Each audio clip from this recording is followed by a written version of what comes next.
Folks, it's Friday night story time. Sit back, relax, and enjoy the show. Egyszer elért egy körtefán. Azt mondja a körtefa neki.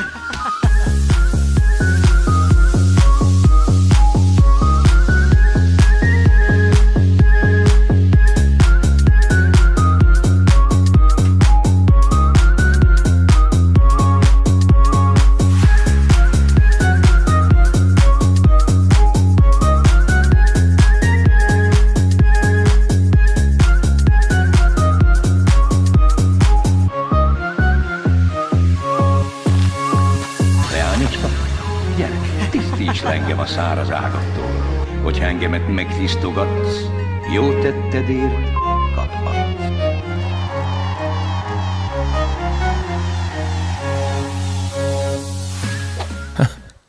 Sziasztok mindenkinek, üdvözöljük csütörtök éjszaka történeti idő.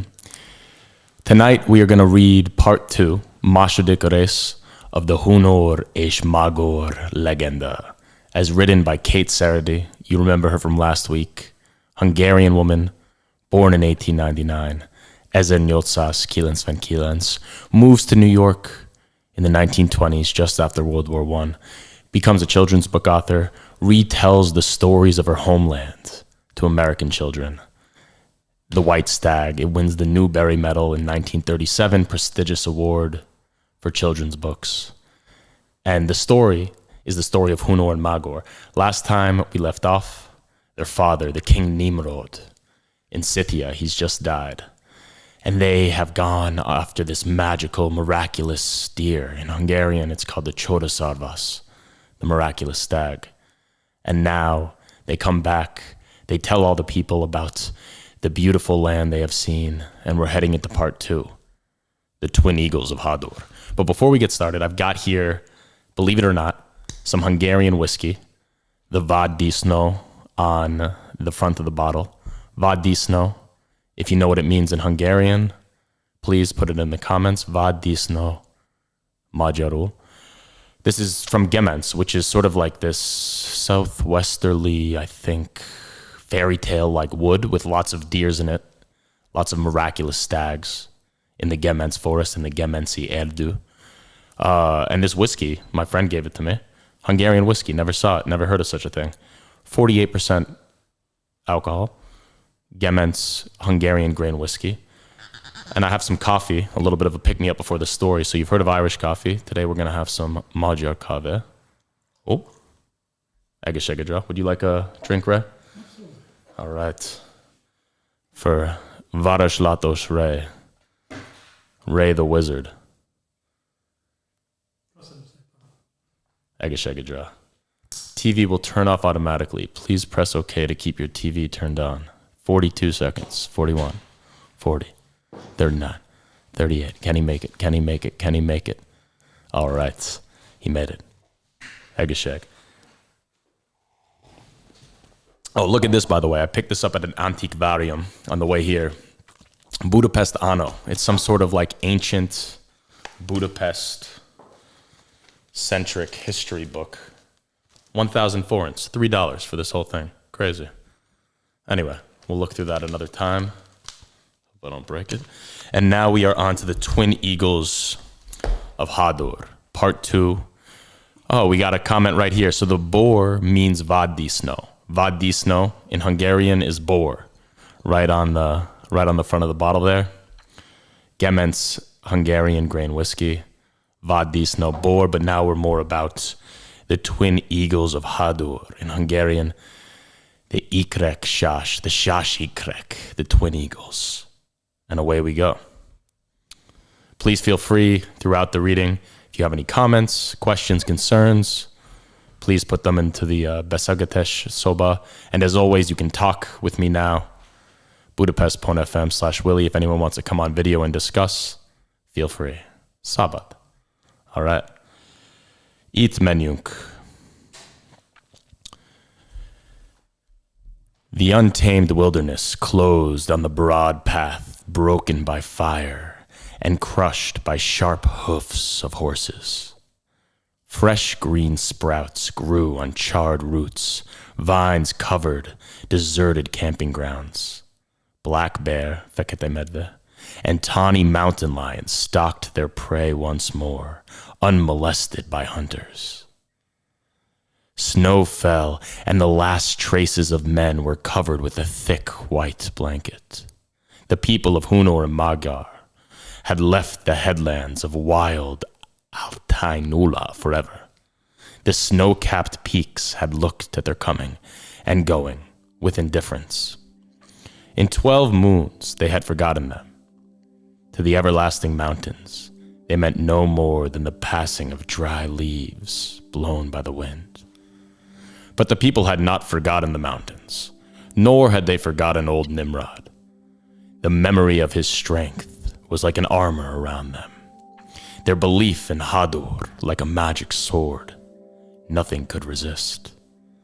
Wild beasts prowling in the wilderness, hostile spirits hovering in mountain caves, hot sun blistering the plains, roaring rivers or howling blizzards were powerless against the tribe.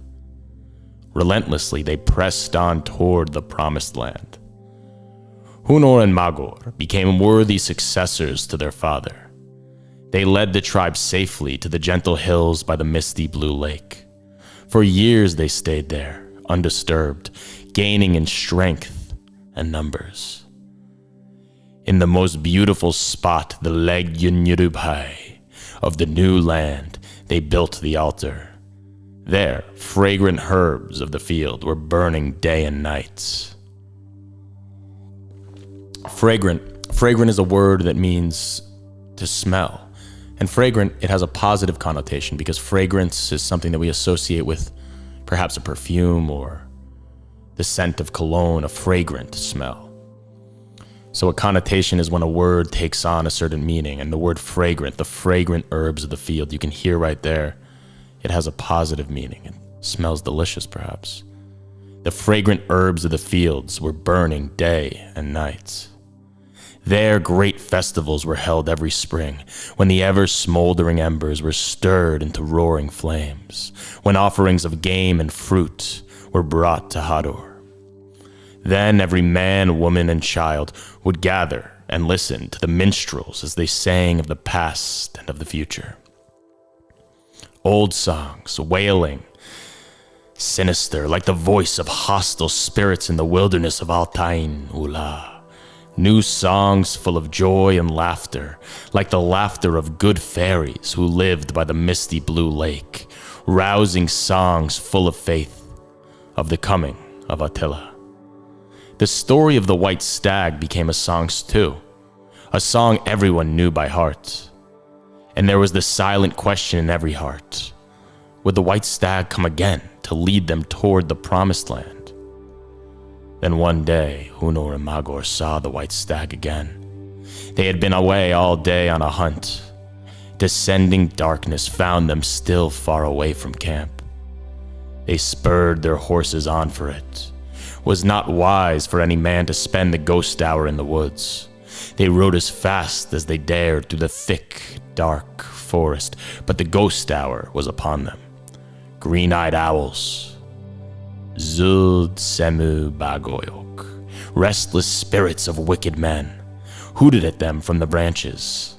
Wild cats Vadmachka snarled in the underbrush. To snarl is, well, to make a sound like an angry cat. And lichens, hoof marks of the devil shimmered on old tree stumps.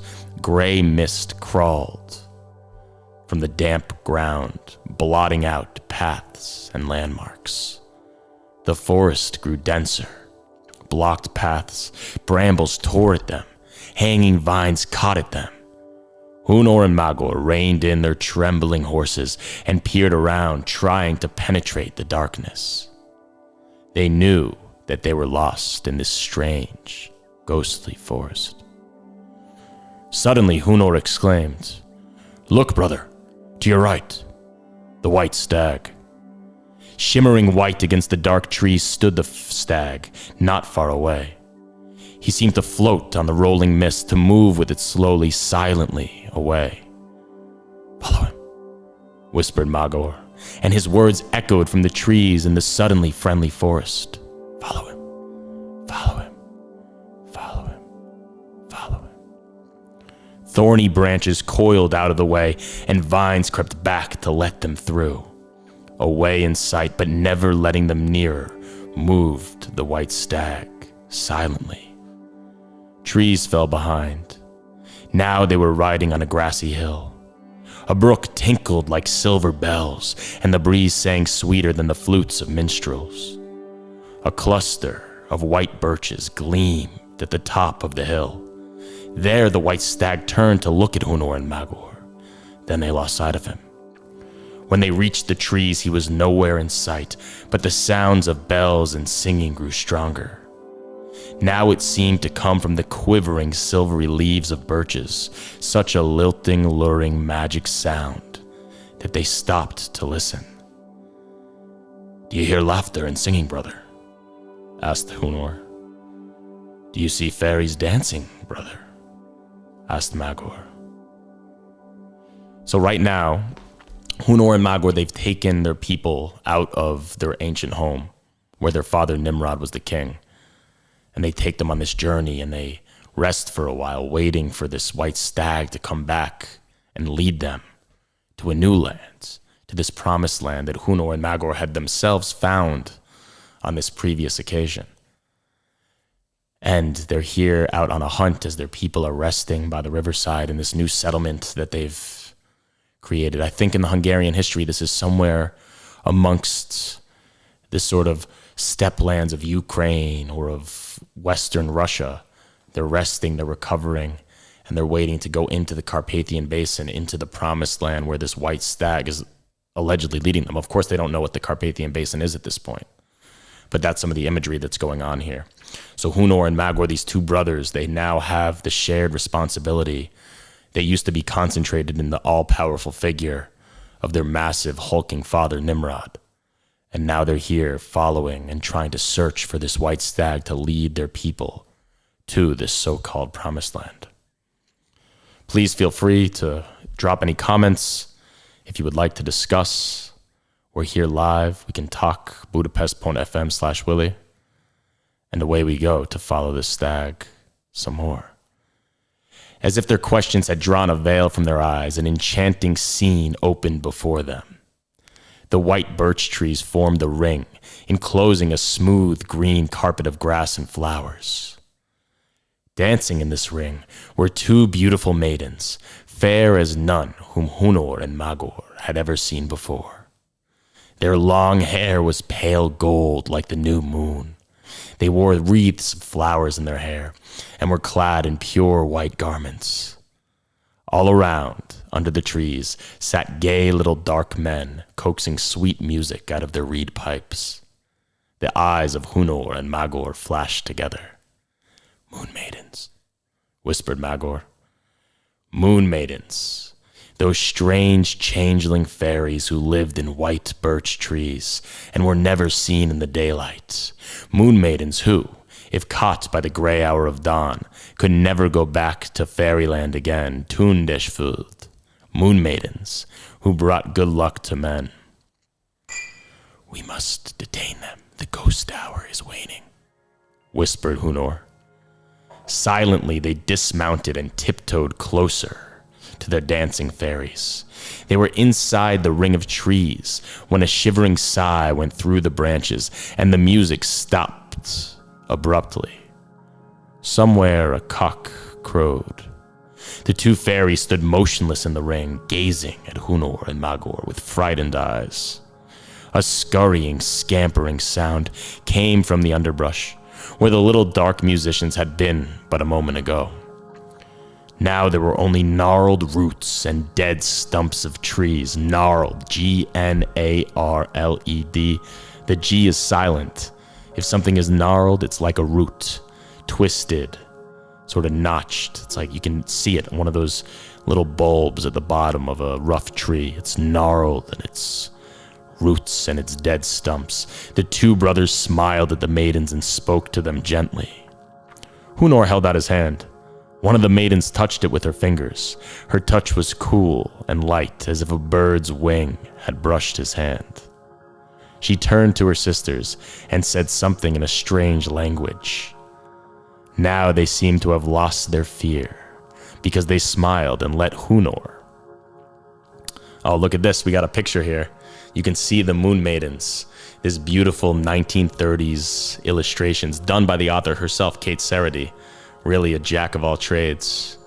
Or I guess she would be a queen of all trades. The little men playing their reed pipes in this quite, well, seemingly orgiastic scene that's about to envelop or develop. Let's see where we go. I don't know who this is. We got a little boy. Maybe this is one of the little reed boys calling out from the woods there.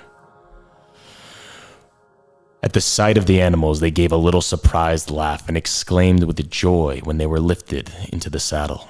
The first rays of the sun cut a shimmering path through the trees. In the distance, Hunor and Magor could see the dark blue of the lake and pale blue of thin columns of smoke rising from many campfires. A lark shot into the air and burst into song, the sweet silver song of the lark. White daisies and blue cornflowers opened sleepy eyes to smile at them as they passed. A belated whippoorwill ran with them, hidden in the tall grass, crying, "Here they come! Here they come!" Near the camp, a young boy, oh, that was the young boy from the picture, jumped from the bushes and ran ahead on the path, crying, "Here they come!" People ran from tents and campfires, excited, happy, eager, crying, "Moon maidens! Hunor and Magor have captured moon maidens!" They were surrounded, exclaimed over, marveled at. The story of how they found the maidens had to be told. Only the boy who saw them coming was suddenly quiet. He stood apart from the crowd, motionless, rigid, gazing ahead with wide open eyes, his face very pale. Hunor noticed the boy. He walked over to him and laid his hands gently on his head. "Why do you look at us so strangely, Damos?" he asked. The boy pointed a shaking finger at the moon maidens. "The white herons, I saw them last night." His voice was hardly more than a whisper, yet it brought a hush over the crowd.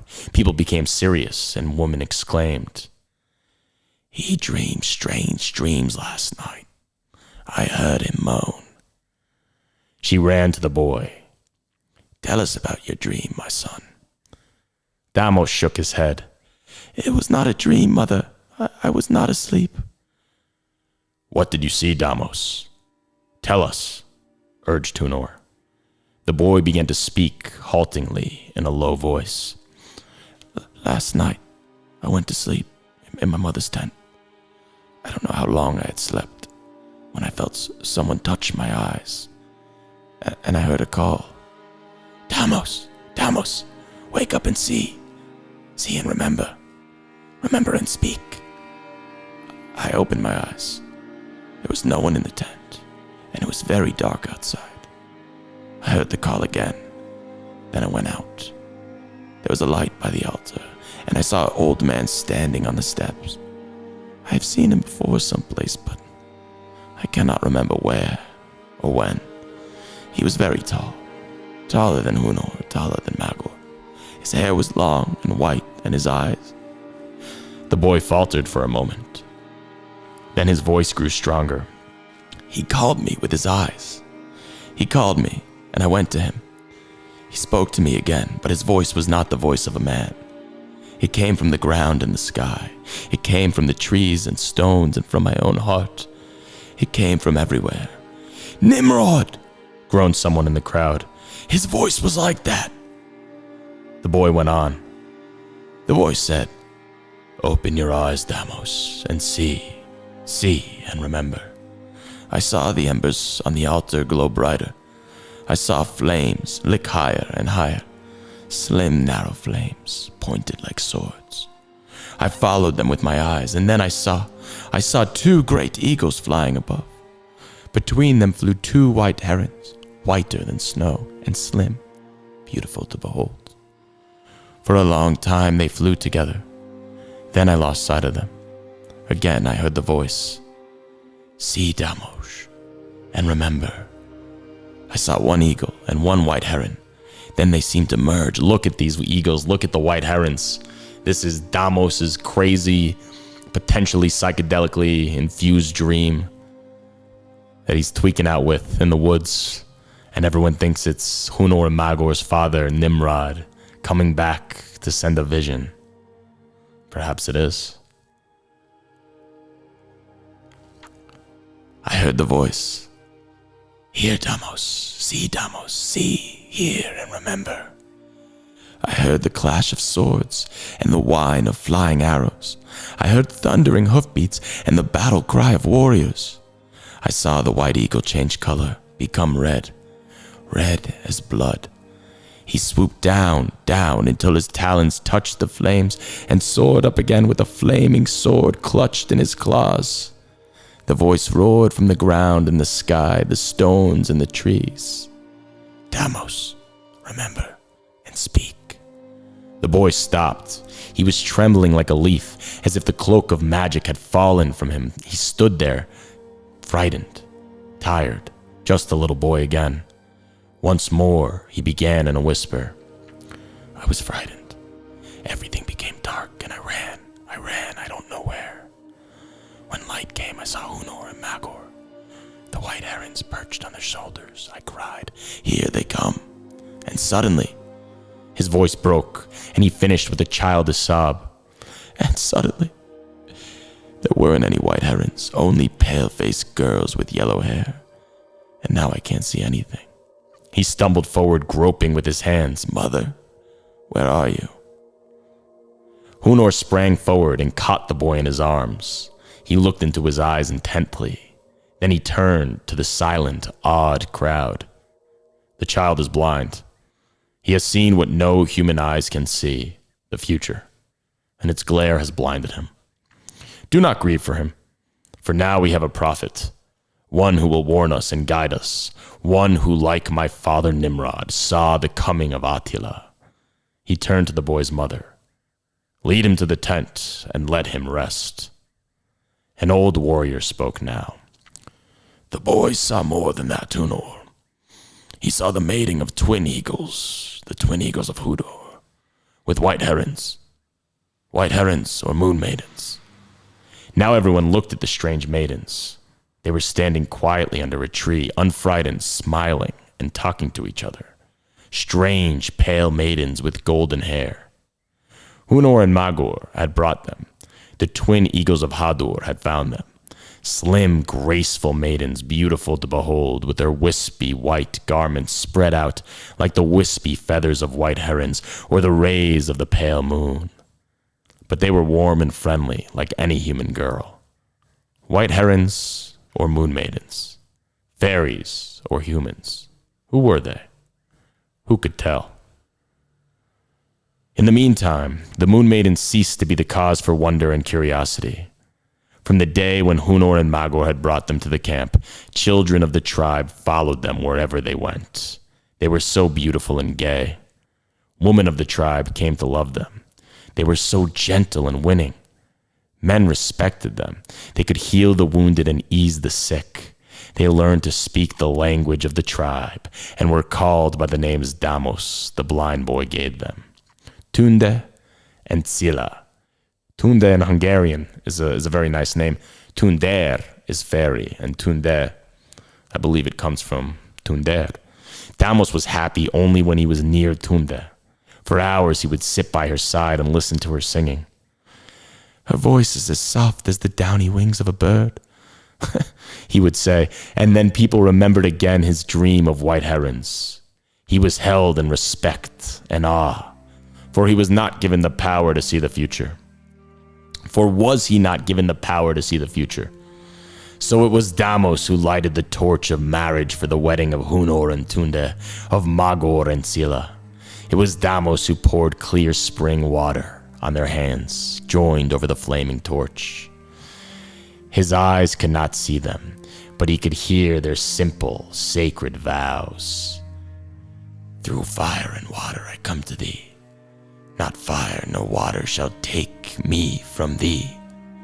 And it was Damos who, 12 moons later, carried Hunor's son up the altar steps and held him high for everyone to see. It was Damos who, on that day, named him Bendagooz, the white eagle. Bendagooz, a common Hungarian name to this day. Bendagooz, a lot of people name Benda. Bendy or Benda, Bendy, Benda, Benda, Benda. I know a guy named Benda Bensa, but that's not Bendagooz. His first name is Bensa. 15 years have passed. 15 peaceful years for the tribe by the misty blue lake. Young Bendagooz grew into a tall, brawny boy. To be brawny is to be like strong. Think like Gendry in Game of Thrones. He's very brawny. Who could ride the wildest horses. Who could shoot as straight and true as the best hunters.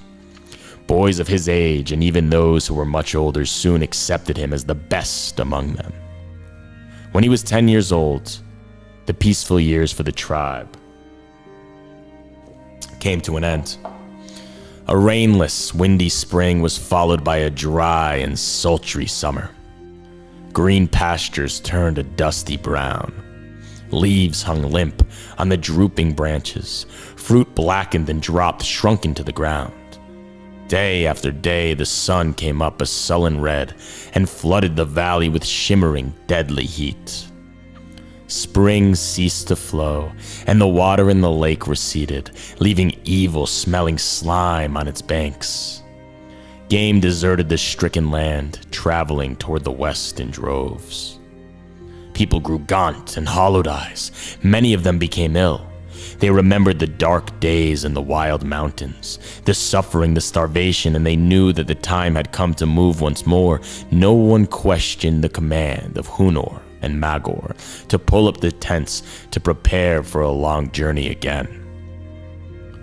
Old and young worked in the relentless heat, and one day at dawn the caravan stood ready. But they were not one great, united, but nameless tribe as when they had followed Hunor and Magor out of the wilderness of Altainullah. In the long, peaceful years, a slight but gradually widening rift had appeared in their once unbroken loyalty to the two brothers. The more reckless, adventurous among them looked for guidance to Hunor. Hunor, who knew no fear and had no pity for the weak. Others loved the sober, gentle, serious Magor. The birth of Bendagooz made the rift still deeper, until now both brothers had a following who would take command from no one but their own chosen leader. They called themselves Huns and Magyars. They called themselves Huns and Magyars now. And so they called themselves Huns and Magyars now. And so they left the once happy, fertile valley. Still brother tribes united by one purpose and one belief, but ready to separate at the will of their leaders.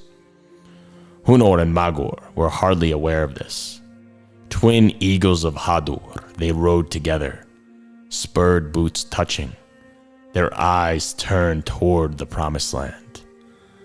Only at Hunor's side now rode his son, fierce, fearless, young Bendagooz. Often on the long journey, he left his father's side to ride ahead, far, far ahead of the slowly moving caravan, his fair hair flying, his short white cape streaming out behind him in the wind like great wings. It was at these times that the words of Nimrod lived again in the hearts of old warriors. After Hunor and Magor are gone, there shall be another leader, and it will be his son, greatest of all, with the mighty voice and wings red as blood, who will lead you into the promised land. Here he was, trying out his wings, the white eagle, Bendagooz. Okay, that was part 2. The twin eagles of Hador, and the next chapter, which we'll get to perhaps next week, is the white eagle of the moon. So we see this story unfolding. Hunor and Magor, they lead their people out of the old land of their father Nimrod into this new settlement by this river. It seems like a paradisical place at first, but eventually the problems of the old settlement begin to set in. It is not the promised land that they have found. And I think they've probably known that all along, because we can see very early on, they're looking, they're searching, they're trying to find this miraculous stag, this Chodasarvas, to lead them again somewhere else, back to where they had seen the first time on their hunt. But they can't find the way without this harbinger, this eagle, this stag. So Hunor and Magor, they have this settlement, and then a new son comes into the picture, Bendagooz, and he seems to be the fulfillment of Nimrod's prophecy that eventually there will be someone to lead the tribe into the promised land. It's very interesting and sort of a classical story, an origin story of a people that the Hungarians have here, obviously infused with its own unique Hungarian flavor. And we can see here Hunor and Magor become the two tribes, the Huns and the Magyars.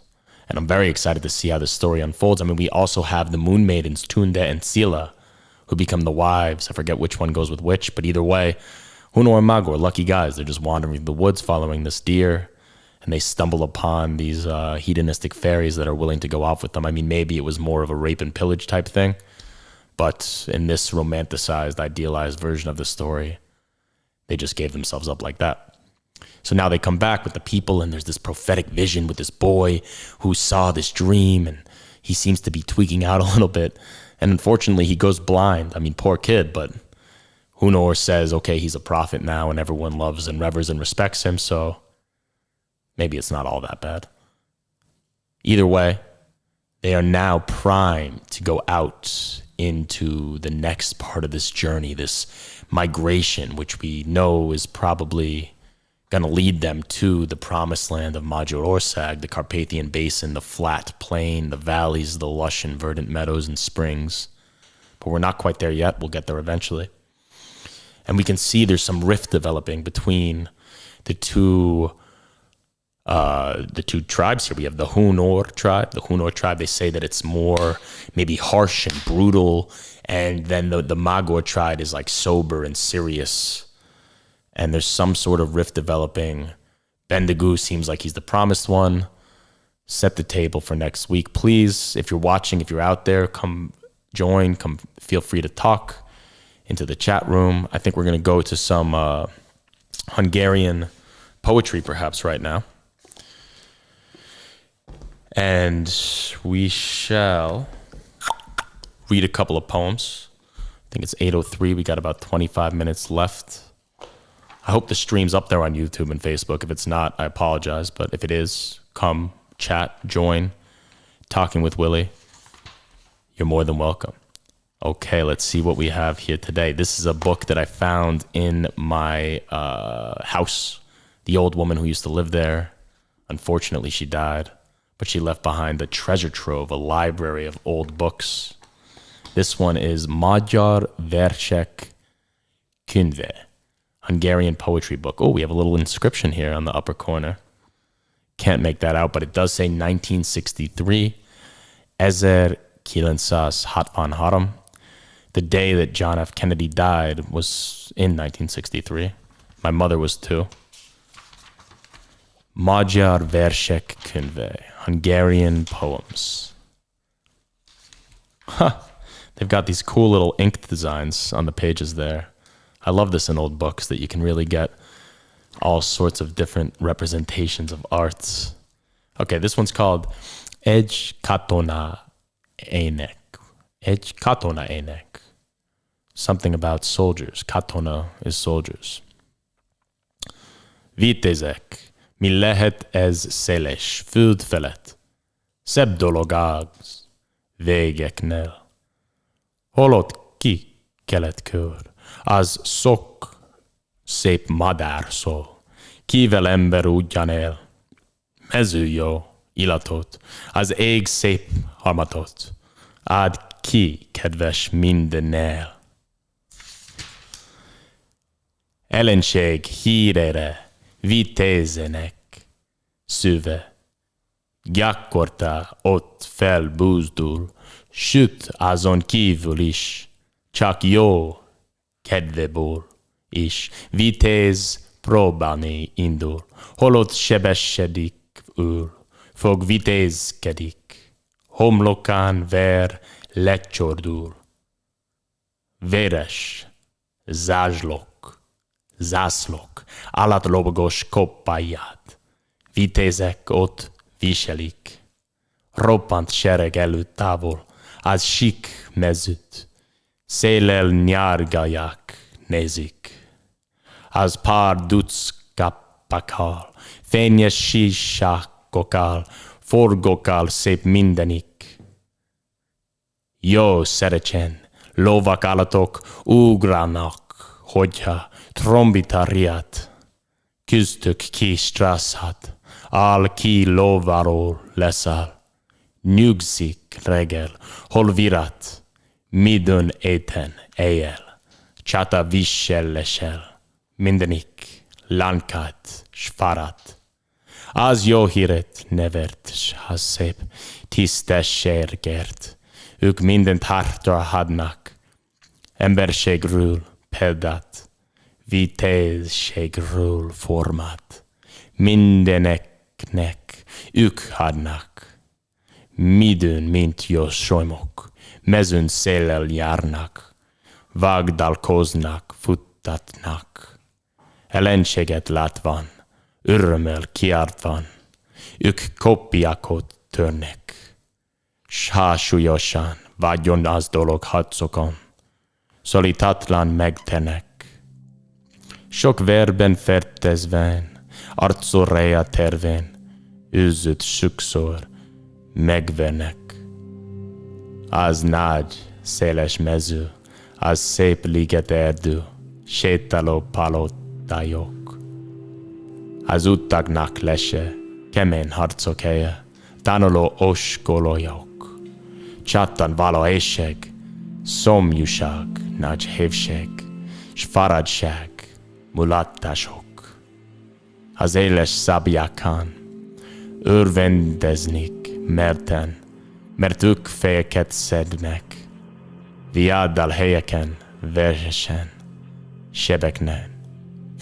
sebekben, harvasokan feküsznek, sok vád madár, gyomra gyakran koposolja, vitézül hot testeknek, ó, végbelieknek, ifjú vitézeknek, dicséretes serege.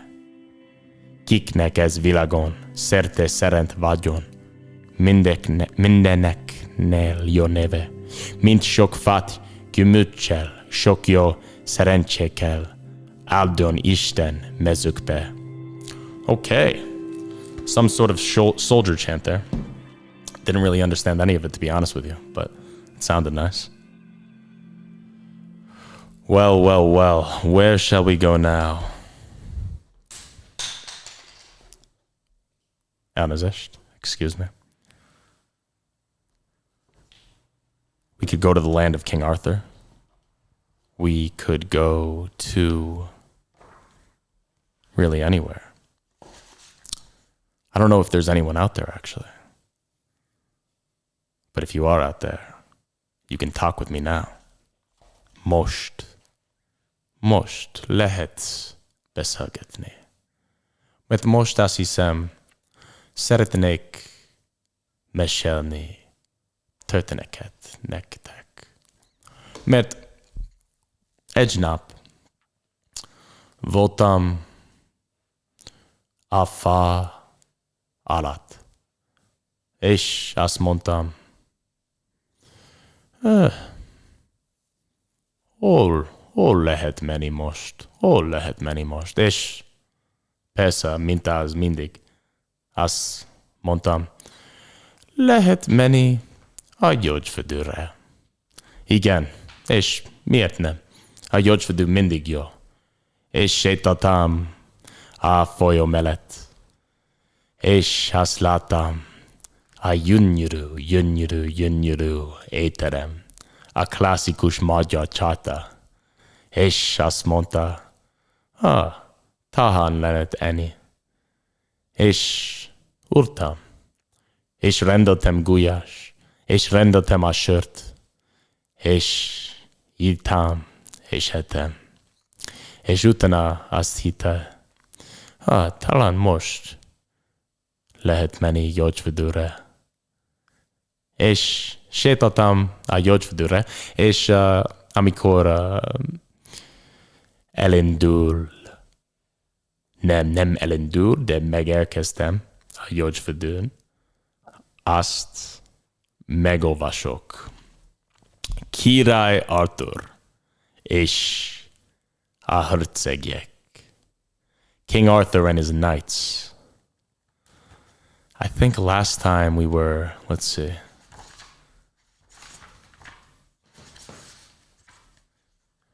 On to, which one was it? A Hunt in Fairyland. And now we shall go to the rescue of Nimue. Page 79.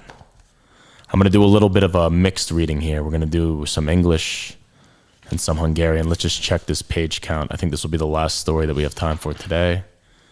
79, Hetven Kilen's Toll, the rescue of Nimue. And it lasts, let's see. Well, it's a short one. All right, cool. The rescue of Nimue. Oh, hark, oh, hear, how thin and clear, and thinner, clear, farther going. Oh, sweet and far from cliff and scar, the horns of Elfland faintly blowing. King Pellinore, oh, King Pellinore, that huge knight, Giganticus Herceg, who once nearly killed Arthur Király, and then took a place at the round table and made the great vow, had many adventures in his day.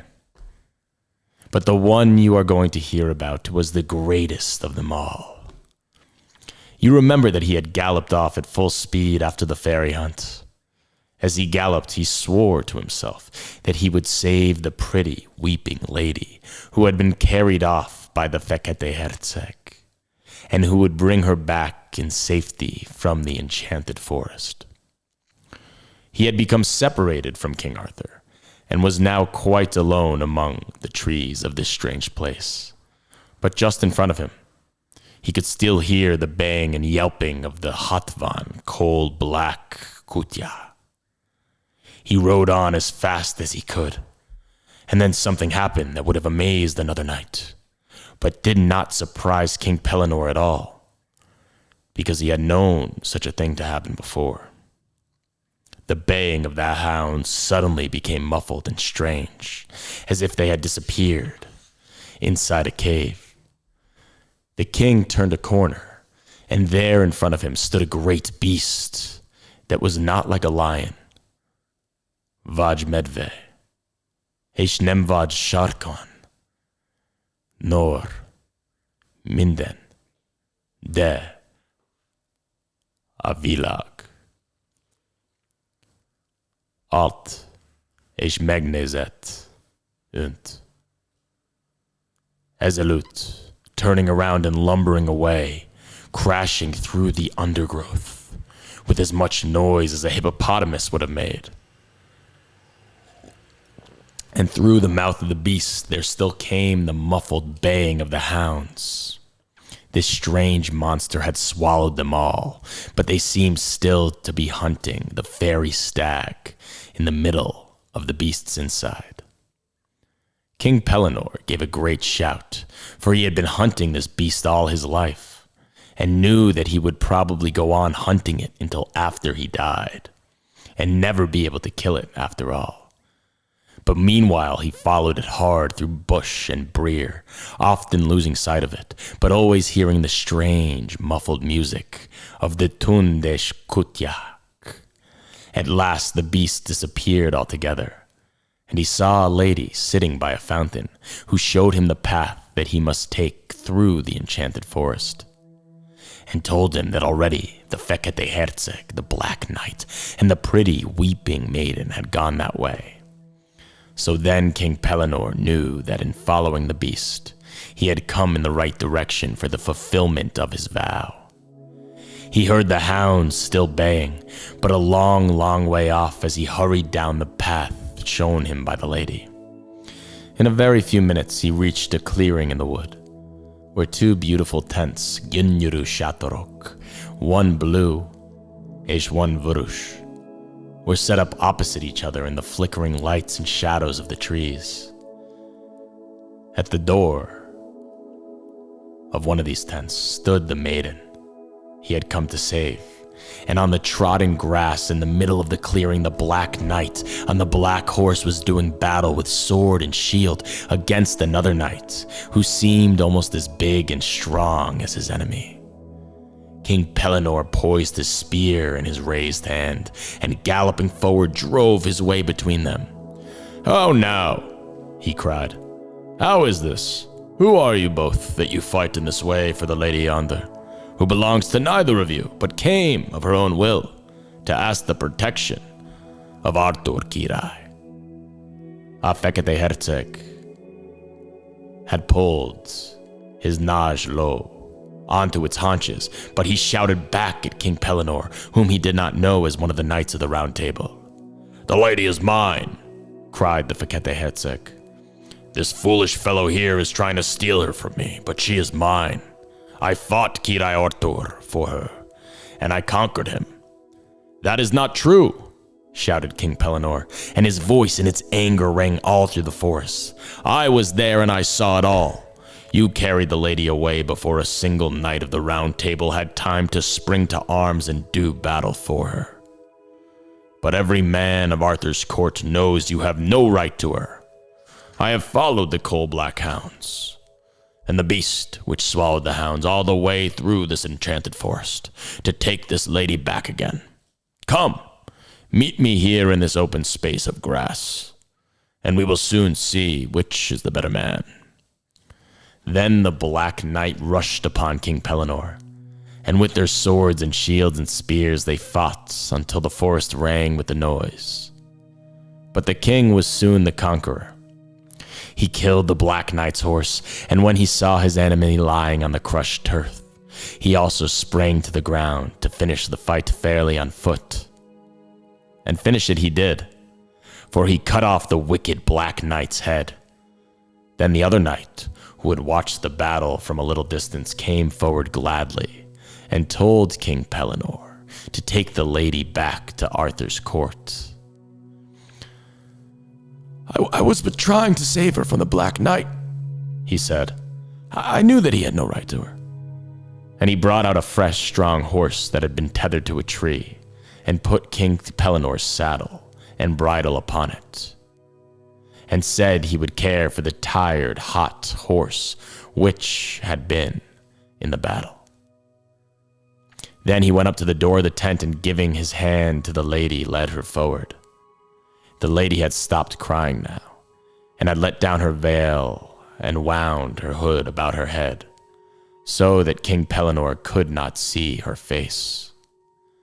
He lifted her into the saddle before springing up in front of her, and as she lay for an instant in her powerful arms, there seemed to rise to his nostrils the perfume of wild roses and violets washed in dew. How lightly she seemed to sit behind him, too. His big horse took no count of her extra weight as it trotted off through the trees where the night shadows were gathering and the stars already twinkling high above the boughs. On and on rode King Pellinore and the lady until it was quite dark. Then he stopped his horse and lifted her down and guarded her while she slept under the trees. He was almost surprised to see in the morning that she was still there, because he guessed she was more than half a fairy, and unlike an ordinary mortal. When they rode on again and passed out of the enchanted forest, he wondered if she would take wing like a moth or a pilango and remain behind. But she did not. And when the sun was high in the sky, both king and lady rode safely into the courtyard of the castle at Camelot. The King Arthur and Sir Gawain, who, having soon lost the sound of the fairy hunt, had returned without encountering any adventures worth recording, fucking Sir Gawain. And all the rest came out to meet them, and welcomed the lady right gladly, and gave praise and honor to King Pellinore.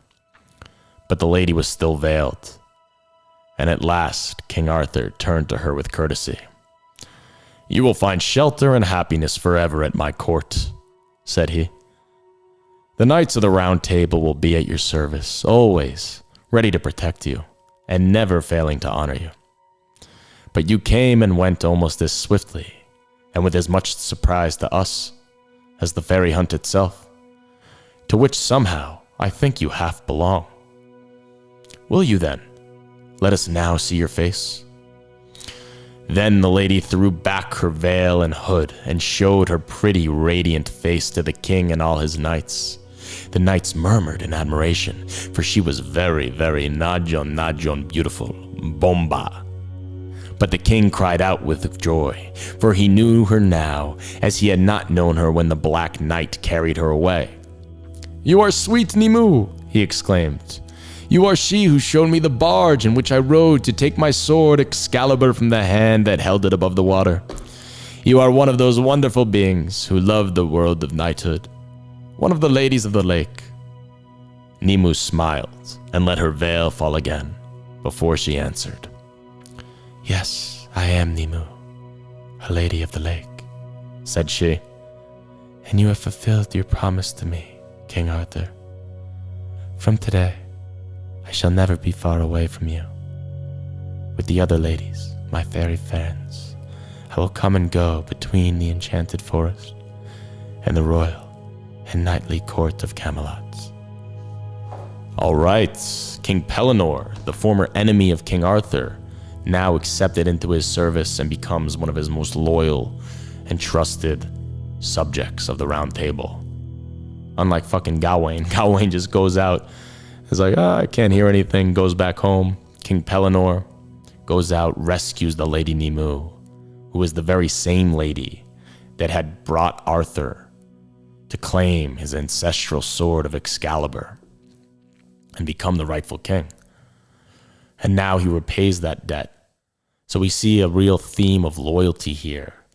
Loyalty is, I think, an intrinsic and inherent sort of trait in the British origin story, in the British lore. We see the King Arthur, the Arthurian cycle.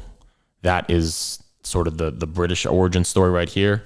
And in my iPad, I apologize, I don't have quite as beautiful of a book as this, but I'm sure there's one lurking out there in the mists of the Hungarian origin story. Both of these transcribed and written by later authors into sort of a childlike prose that's meant for children in the 1930s. I think I'd hearken to guess the Hungarian story was written in 1937.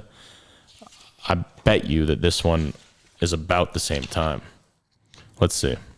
King Arthur and his Knights, based on Morte d'Arthur of Sir Thomas Malory. The Morte d'Arthur, that's what's very interesting about the King Arthur cycle. It's not even British originally. It was a French tale. Sir Thomas Malory telling it in his own way, compiled and arranged by Elizabeth Lodore Merchant, head of Department of English, William Penn High School, Philadelphia, Pennsylvania. Illustrated by Frank Godwin. Copyright 1927, that's right. So this book coming out 10 years earlier than this one. But either way, this interwar style is consistent through both, with the illustrations and the style of writing, really. And we can see this sort of idea of this myth, how important myth is. And I think the myth is an incredibly, incredibly powerful and potent and important theme that can be touched upon, particularly nowadays when we're sort of searching through this chaotic, in many ways dystopic world that seems to have no semblance to anything that came before it. But what we have to remember is through every age, there is constantly chaos. That's really the only constant there is chaos. And we have these myths which have been dug up through the sands of time, retold in the 1920s, in between two world wars, which is far more chaotic, I'd argue, than anything that we have to suffer from today, and used to help parse and sift and piece together puzzles from the madness.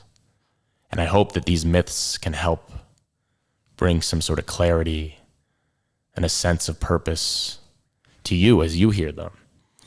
And maybe they're just entertaining, because that's what myths are at the end of the day. They're just ways to sort of entertain. But I think there's definitely lessons here to be gleaned. I mean, the ones in the King Arthur story perhaps are a little bit more obvious. Maybe that's also just recency bias since I just read it. But either way, you see this idea of loyalty, which is so strong and intrinsic, and repaying your debts and being rewarded by keeping friends close and enemies closer. This King Pellinor, him and Arthur, they were foes, and now look how great of a connection they have forged. But also with the Hungarian tale, with Hunor and Magor, this idea of fulfillment of an ancestral right, of the power that has been bequeathed to you. Not necessarily one that you asked for. I'm sure that Hunor and Magor did not want their father to die. But now that he has, and they have to lead their people into this perceived promised land. So as we wrap things up here on another great edition of Çırtıtık Éjszaka Történet Idő, I would like to give out one more toast. Yes, that's me. Hello there, Boldizar Pénzes. What's going on, Boldizar? Egészségedre, Boldizar. How are you doing? Hogy vagy? Boldizar Pénzes. That's a great name. Boldizar Pénzes. I would like to raise a toast to you, Boldizar Pénzes, and to my great aunt Susan. My grandmother's sister unfortunately passed away last week, but she was an English professor and really bequeathed to me a great love and appreciation of books. To the great Aunt Susan and to Boldizar Pénzes, Egészségedre. I wish you all the best in the week ahead as we head into this first weekend of November, as the rain is falling outside and the weather and the cold reality of winter start to set in. We will always have stories to get us through. So, szép estét, jó éjszakát, have a great night, au revoir, and Shabbat Shalom. And I will see you here next week, Thursday night, Çırtıtık Éjszaka Történet Idő.